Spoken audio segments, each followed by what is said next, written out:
Hey, it's Clay, and this will be a video chart on ticker symbol BTSC. We will take a look at the 30-minute time frame. Real quick, what do I mean by 30-minute in case maybe you're new to charts? Instead of each one of these candlesticks here representing 1 day's worth of price action, which is what you would normally see, each one represents 30 minutes. So while this here may look like several days worth of time, it's actually just today's price action broken down into 30-minute time slices. I like to do this time frame thing does a good job of telling the quote-unquote story of the price, and then makes mapping out levels of support and resistance a bit easier to see. And in this situation, makes mapping out a very logical question quite straightforward. That question revolves around the fact that today the price made a really nice move. I mean, when you consider where the price opened and then where the price ultimately closed way up there, any rational person is going to say, yeah, the bulls definitely had a very, very nice day. But this does lead to the valid question of, but is there any sort of true power behind this price movement? Is there any sort of genuine strength, or is this just some sort of knee-jerk reaction, dead cat bounce type move? I have no idea, but like I said, by using charts, we can make answering that question very straightforward, and in my mind, it all revolves around a single area. And that key area is down here at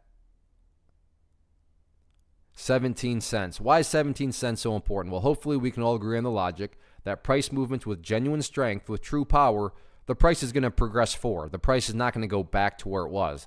I'm assuming you're saying, hey, thanks, Captain Obvious. Of course, if a price movement is truly powerful, it's not going to go back to where it was. That would be a contradiction. Exactly. So with that in mind, think about 17.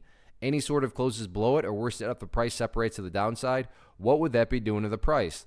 Well, that would literally be putting the price right back inside of this range that it just broke out of. Again, going back, not a sign of true strength. Whereas let's say the price does something like this. Not saying it will, but just for example's sake, price pulls back, behaves in this manner, and then starts to work its way back upwards.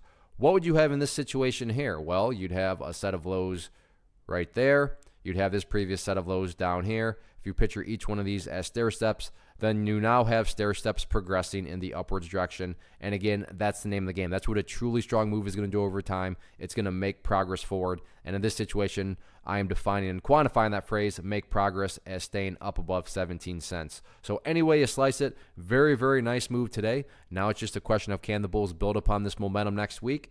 We shall see. One of the biggest questions that I get is, hey Clay, how do you find the stocks that you trade? So what I've done is put together a free resource guide where I talk about the tools that I use to locate stocks that I find interesting and think may have potential. So if that sounds like something that could add value to you as a trader, then click on the image that is up on the screen right now and I will email you the guide. The guide itself is very short and to the point, and best part, it's completely free. Thanks for watching the video. Let me know if you have any questions.